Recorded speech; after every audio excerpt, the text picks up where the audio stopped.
Highland FM 107.1.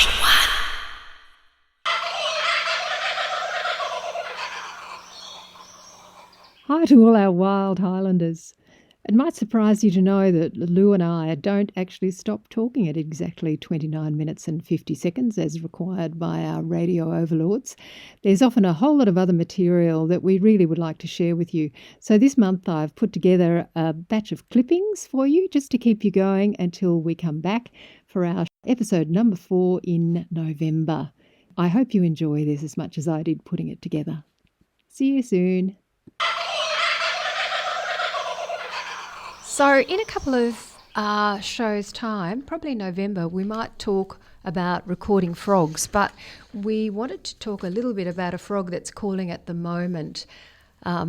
This one, Lou and I speak to each other about Crinsig, we say all the time. Crinsig, but we really ought to call him a common eastern froglet. Let's be honest, he is right. a common. They are common. Eastern and Froglet, because he ain't very big. No, at most, Crinsig, I can't help myself, gets to 3 centimetres from snout to vent, they call it. So from his nose to his bum. It always amuses me how herpetologists, that's reptile people and amphibian people, they always talk about going snout to vent. Hello? Who's going to look at the vent? Yeah.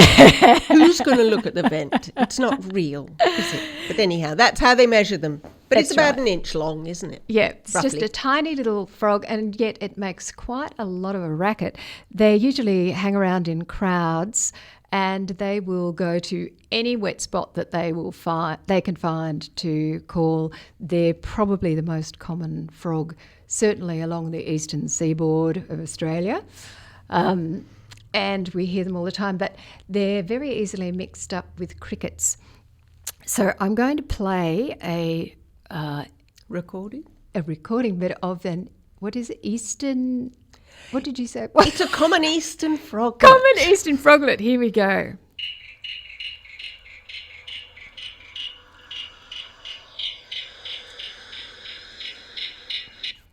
There you go.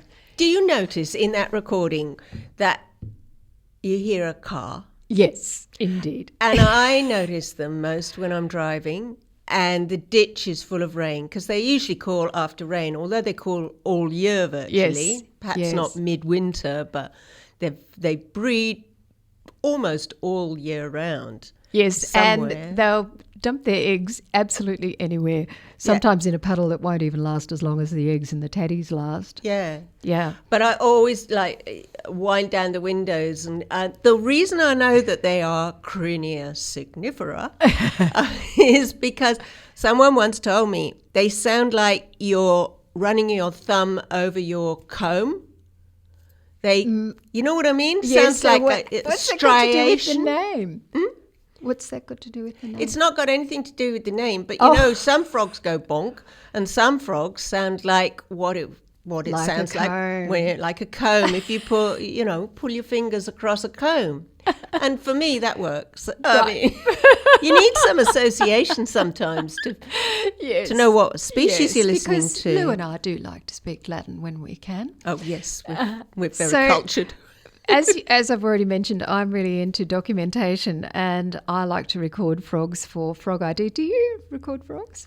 I have the app, but no. I go out with you and I march on and you stop and record. Not obliged. So we will talk about recording frogs a little bit further down the track, probably in November, when more and more frog varieties are calling. But and most respectable frogs, frankly, aren't calling at this time of year. No, let's be honest, it's only Crinia signifera. That's right. But do consider downloading the Frog ID app. It's another one that, where they're really collecting lots of valuable information. But we'll talk to you about that a little bit later in the year. Lou, bushfire. I know we're a couple of years out from the bushfires, but I'm really interested. You've talked to me a few times about how bush recovers after all kinds of challenges. And I think that the listeners might like to hear a little bit about that as well. You talked last time about the wattles coming back, but there's more to it than that, isn't there? There is. there are so many studies done all over the world of what happens in a devastated area. It might be a fire, as is our particular case here in the Highlands. The story I love more than anything is the story of Krakatoa. Have you heard of Krakatoa? It's No. an Indonesian, I've heard of it, but I don't know the story. It's an Indonesian island, and there was a volcanic eruption there, massive. It killed 36,000 people, which is mind-boggling, really, in 1883. And it left the whole island with nothing living on it. And you would think that nothing would ever come back. They sent out expeditions a few months, I think 9 months after the eruption, and they found nothing. No plant, no piece of algae, no lichen, no fungi, no birds, nothing. Devastating kind of moonscape. They went back 3 years later and they found spiders. Oh. Do you know why they found spiders? No, my dear, tell me. Shall I tell you? Please do. Well, as you know, spiders weave webs. But not just webs. They use silk for everything. They wrap up their young in silk. They hang them off trees in silk. They're forever silking one way and another. They've got little spinnerets at the back and they just keep spinning, spinning, spinning. And what happened was with the wind, the little babies in silk went up, up, up over the sea and landed on Krakatoa. Oh. And they kick-started the whole ecological... So they came on the wind. They came by wind. Right. With their silk attachments. And that is what you might call a pioneer species.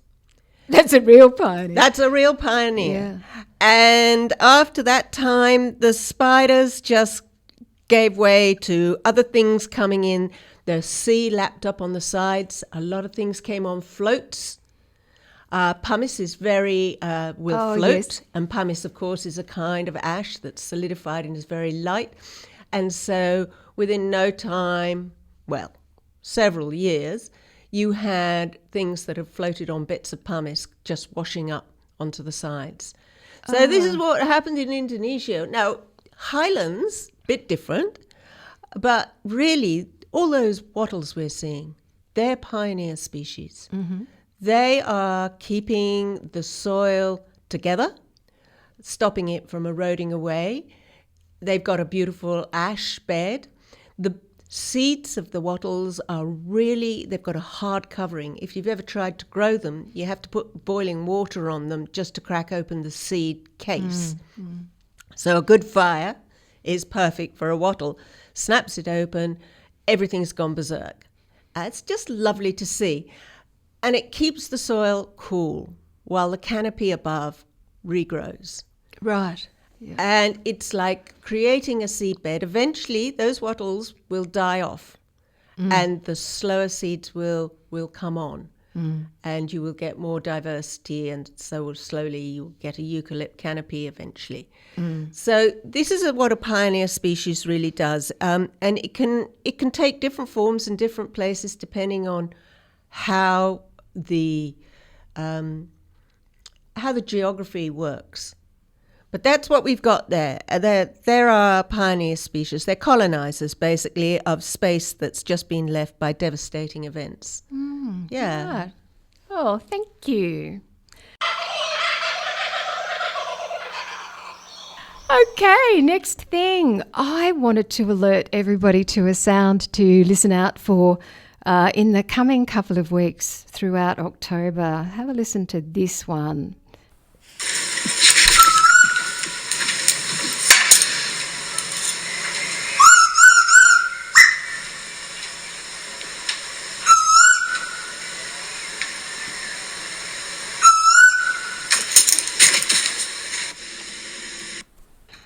That's a recording I made at home in the back garden.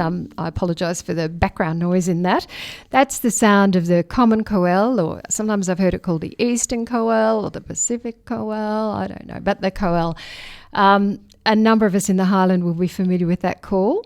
It's another cuckoo. Endless. It does. It goes on and on and on. It's a cuckoo, isn't it? It is another cuckoo. It's another one that has returned from warmer climes in Indonesia, PNG. New Guinea, it comes from, and also Indonesia up that way. Yeah. And it comes every summer.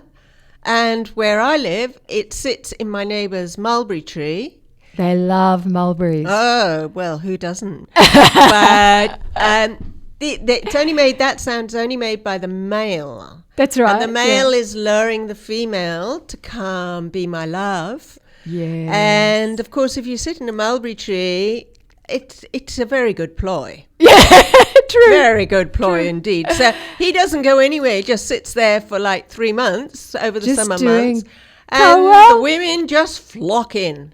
Yeah, it's very really smart. Interesting, isn't it? Yeah. It's really interesting to watch. I believe they also like fig trees, but I have a mulberry at my place, and the Koel comes into that tree, and I just think it's remarkable. Like, I can't prove this, but my belief or my understanding is that the very same male is coming back to my place. I have the same every theory. year. I have the same theory, but last year the mulberries weren't good. No, my tree's not so hot. And I felt so sorry for him because he must have come and gone, look at this what shambles. That's right. Shambles. Because of all the wet. Yeah. Yeah, and I'm not sure my tree's tree's going to come good this year. He was there briefly? What about yours? Oh, no, he hung around, but I've also got figs. So that might be something. Well. So the cuckoo, as we discussed last month, if you haven't listened to that, go back and listen to that episode. This is another cuckoo. This cuckoo, the common Koel, he will put she puts her egg into the nest of various different hosts. Like, I think that the wattlebird is one of the hosts. Yeah. I think ravens can be a Koel host. There's actually quite a few, but I'm just having a mint. I've actually read that they will also even go put their egg into a magpie lark's nest, and let that host bird, the same as we discussed last month, keep the egg warm, incubate it, and wait until it's fledged, and then the parents will come and collect the fledgling. Now I've read a few different reports about this. So I understand that the Koels are not monogamous, that the male comes down on his own and just calls and calls and calls until some female comes by to mate with him.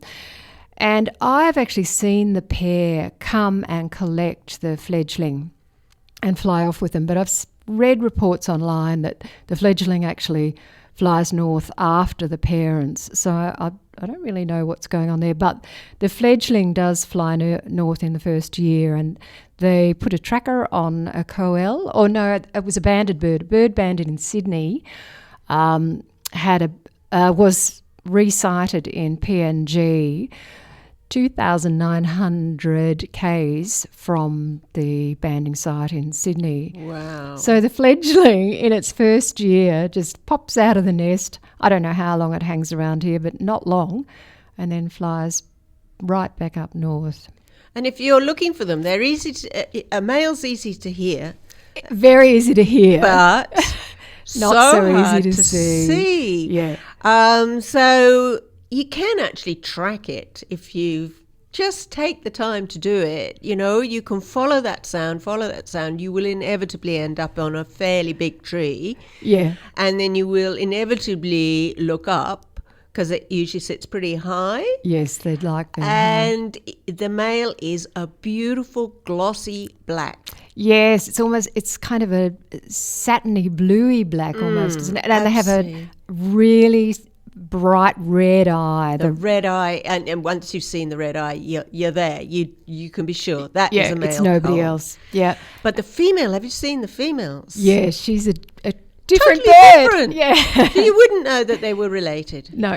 That's but right. she's gorgeous. Yes. So Yeah, she's speckled and striated. She's brown and white. She's got streaks and dots and camouflaged, as makes a lot of sense. yes. And just a magnificent plumage. Yeah, Isn't yeah, it? they're Magnificent. gorgeous. The Yeah. patterns on it, it's Yeah, like she's wallpaper. lovely. Yes, that's a good description. Yeah. So I think that's probably enough information about Koels for now, but keep your ears peeled because in my experience, Your eyes are peeled. My bird. Your eyes are peeled. And do they have a trunk? Keep your ears peeled. The Koels, I reckon my your guy will eyes be back open. by the end of October. We'll see. We'll I'll see. report back on for the We'll November see. show. Everything's happening a bit early this year. So Yeah, we'll yeah. see what we get. Well, were you going to talk about the moth tracker? So the moth tracker this is all about Bogong moths. They migrate. And I remember them when I first came to Sydney. They were all over the windows and everything like that, like thousands of them in the summertime. Today you don't see that. No. And they were a favourite food of a particularly beautiful little marsupial called the mountain pygmy possum. And really that little animal, which is struggling but is still, living on the mountainsides up in the alpine area, used to put on fat from these lovely fatty moths. So now we are looking for signs of the Bogong moths, and there is an app called the Moth Tracker, and if you download that app, you can take a photograph of what you think might be a Bogong moth and send it to the app, and they will confirm or otherwise, and that will give the scientists some idea of where the moths are going now. Because we're not quite sure what's happening and why there are so many less. And maybe, they're changing their geographical range. We know nothing, basically. All we know there are less. Yeah. So to summarise, the mountain pygmy possum is in a couple of very small populations down around Mount Kosciuszko. And I think there might be one in Victoria somewhere, not entirely sure. The mountain pygmy possum, we thought it had been rendered extinct, but one or two populations were subsequently found. These guys, as Lou said, a third of their diet was Bogong moths, and the Bogong moths migrate, so they should be going back down to Kosci around this time of year, and it doesn't seem to be happening. It hasn't happened for the last few years, and it's a worry. So this is another little citizen science thing, good thing to do with the kids. Go outside at night time. Excellent. See if you can find some Bogong moths travelling. Take a photo. I saw one Bogong moth last year, and it was dead on the road. Yeah, I saw a few. Yeah. So please, everybody, hop into moths. We'll perhaps talk about moths at some stage. Apparently in the old days, people used to have Bogong moth pie. Oh, really? Yeah, there was many of them. Hi everyone, just Floss jumping in for a tick to let you know that after we recorded this segment we learned that Moth Tracker is not a phone app, it's a website. You'll need to go to the website to use Moth Tracker. Sorry about that. Okay, so the next subject is, it's a bit of a sad tale, but there's a way that you can help. So just bear with me on this one. I want to talk a little bit about rat poisons, rodenticides as we call them. Everybody's probably heard by now that many of the rodenticides are killing off our owls in particular, our tawny frogmouths and some of our larger predators. And it's just an absolute quagmire. There's so many different options for managing rodents, and it's hard to know what to do. It's hard to make the right decision. And when Lou and I were talking about this a few days ago, she was saying that, she's just really confused about it all. So I imagine if somebody who's into nature and who's a birder is confused about it all, then there are probably lots of other people out there too who are. So I've tried to untangle the mess for you. And it's a bit of a good news, bad news story. But the reality is that not only are our larger raptors eating rats or other rodents that have eaten rodenticides and being harmed, but it's actually now all through the food chain. So let me explain. Many of the rodenticides work by causing the target animal to bleed. They just reduce their clotting factors so that the animal ultimately bleeds to death, but that actually takes a number of days at times. Really, all of the anticoagulants are bad. There are two different groups. One group is just not as bad as the other group, but neither of them are ideal. So what's happening is that the target animal, the rodent, gets a bit sort of confused and lost over the course of a few days, isn't well, and starts to do irresponsible things like going outside in the daytime where it's easy prey for raptors and so on, and realistically also easy prey for your pets. So a raptor will eat that creature, or your pet will eat that creature, and the anticoagulants will gradually build up in their liver. Not you only can tell that, this girl's had a medical background, can't you? I hope that I'm explaining it in a way that people can understand. But not only are the larger raptors eating them, and this includes kookaburras and various other animals. And the letter-winged kite.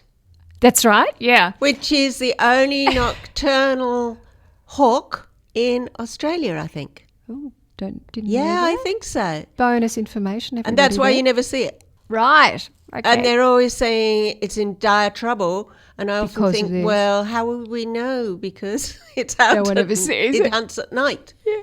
And it hunts rats and mice. Right. Well, there you go. And also, though, not only are these disoriented creatures being eaten by that group, but those which are not eaten and who just die are then munched up by the little inverts, all of the invertebrates that break down dead bodies. This is getting really gross. Yeah, there's a happy ending ultimately. So the little inverts I need an upper. are swallowing the anticoagulant, and they're then being eaten by the small birds, and the small birds are being eaten by the next level up of predators and so on. Hence, the anticoagulant is now being found throughout the food chain. So, please, everybody, take this into consideration if you're considering using rat poisons or rodent poisons of any kind. Now, there are a couple of ways to reduce this happening. The first one is just, do whatever you can to reduce rodents around your household. So if you've got chooks or any of those kind of things, or you put out bird feed, make sure that food material isn't available to rodents and so on, particularly overnight. I sometimes think... Dog food. Yep. Do not leave dog food outside. You don't want to encourage rodents. Must remember. Seal up roofs and all those cavities where the rodents might come. So that's, option one. We should all be doing that anyway. And then option two, traps. They nowadays recommend electric traps for rodents, which apparently they just run on a couple of little batteries. And as soon as the rodent enters the trap, they get a little zap, and that's the end of the rodent. I'd go electrify me any day rather than poison me. I'll keep that in mind, Lou. Oh, thank you. Particularly if you don't so nice to know answer where my your friends lie. If you use any form of traps, please don't leave them outside where they could potentially harm some of our little tiny native animals. Like little antechinus, because nobody knows the difference between a mouse and an antechinus. That's right. Antechinus is a native, very sweet, not very sweet actually, pointy-nosed, mouse-looking thing, actually very big teeth, a marsupial, and I really love, when you see them, they're just lovely, but they do look very mouse-like. That's right, and they can be caught in traps. So traps are for inside. And then if you really do think that the only solution is to use a rodenticide, there's a new type of rodenticide that's been released fairly recently, which essentially is just cornmeal and salt, NaCl. And this works. She's got a chemistry background too. If only. NaCl. Oh my goodness. Salt. Salt. Apparently, they eat this particular type of poison and it coats the lining of their stomach and it reduces their wish to drink. So they essentially dehydrate. They just gradually desiccate over time. They lose their thirst, essentially. And it's quite safe. If one of your pets happens to eat a rodent that has been killed by this method, they allegedly won't come to harm, but there's certainly the risk of harm is significantly reduced. This is the nicer version of poisoning your rat, is it? That's right. This is about the best you Charming. can do. Right. So if NaCl and corn flour, did you say? cornmeal, I think it is. Cornmeal. But the bottom line, everybody, is if you want to help out nature, if you want to help out all of the creatures in the food chain out there, and particularly our big raptors and our cookers and all of the rest of it, have a look at the back of the packet. And Read the label, as my husband keeps saying. Read the label. if the ingredients are all kinds of names that you cannot possibly pronounce, put that one back on the shelf. I like that. I wouldn't eat if that was the case. If the ingredients say salt or NaCl, that's the one you want. Please take that one. So, sorry, that's a bit of a long lecture, but it's really important. We can't afford to be losing any more of our raptors.